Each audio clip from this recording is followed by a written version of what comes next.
la dernière partie de cet après-midi. Je vais profiter avant pour demander à Jean-Philippe Sepet de venir à mes côtés pour pouvoir tout d'abord le remercier puisqu'il ne pourra pas rester plus longtemps avec nous puisqu'il a un avion à prendre dans peu de temps.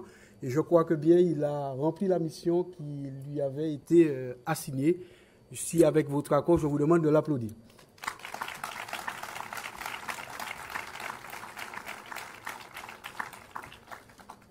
Voilà, Jean-Philippe, merci. Max, et à très bientôt. À bientôt. À très bientôt. Au revoir et merci de votre attention.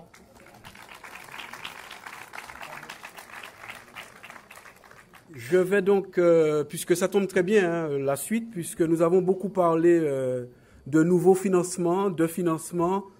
Le président de la GEFMA et président de la commission formation tout au long de la vie a rappelé qu'actuellement, il y a en grande discussion les derniers éléments concernant le programme opérationnel des fonds européens. Il va falloir se dire que nous serons peut-être demain matin obligés de faire avec moins et de faire encore mieux. Au sein de la GEFMA, il y a un travail qui a été fait en 2013, un travail de collecte des différentes possibilités de financement de la formation et un DVD, un CD du moins, a été réalisé par la GEFMA dans le cadre de ces missions. Et je vais demander donc à Céline Jérôme et à Thierry de venir pour la manipulation du diaporama. Elle va venir un peu vous expliquer et vous aurez la possibilité de récupérer un exemplaire de ce CD, mais il est déjà, je crois, en ligne sur le site de la GEFMA.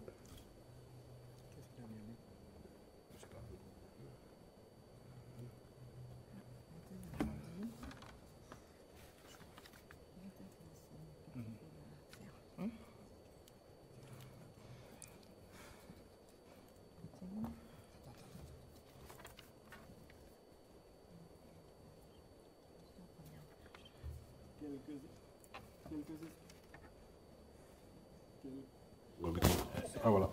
Quelques instants, le temps que nous fassions la manipulation.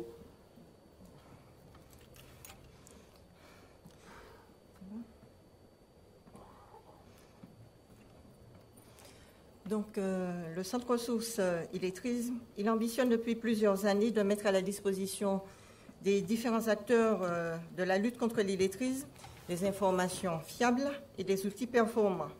Donc, dans le cadre du plan régional, nous avons décidé de travailler sur l'élaboration d'un guide du financement, donc à l'attention des acteurs et porteurs de projets de lutte contre l'illettrisme.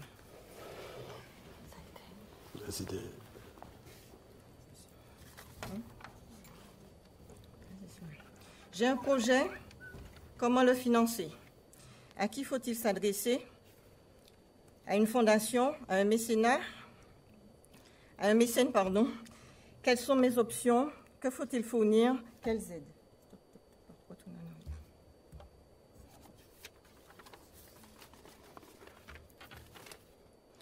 Donc, pour qui? Donc, cet outil s'adresse aux différents acteurs et porteurs de projets qui soutiennent et mettent en œuvre des actions pour lutter contre l'illettrisme sur le territoire. Quelles informations? Donc, vous allez y trouver des informations sur les différents types de fondations, le mécénat d'entreprise, les missions respectives, ainsi que les modalités de financement. Donc, les informations ont été collectées en 2013. Donc, c'était un travail laborieux, donc, qui finalement a abouti en fin d'année dernière. Donc, ce sont des informations qui ne sont pas exhaustives. Donc, nous avons fait le choix d'éditer sous forme numérique cette publication, donc de manière à pouvoir la mettre à jour, donc puisque les informations risquent d'évoluer dans les prochains mois, les prochaines semaines. Donc, sur ce document, vous allez retrouver un certain nombre de fondations qui interviennent en Martinique, sur le territoire de la Martinique. Donc, ADECO, ADI, etc. Donc, voilà. Donc, vous allez y trouver la liste des OPCA aussi, qui financent des actions de lutte contre l'illettrisme, ainsi que des informations sur l'attribution de fonds européens, le FSE notamment. Voilà. Donc, M. Bourdi vous l'a annoncé tout à l'heure là. Donc, un exemplaire du CD, du guide est à votre disposition à l'accueil. Voilà. Et puis, voilà. Merci pour votre attention.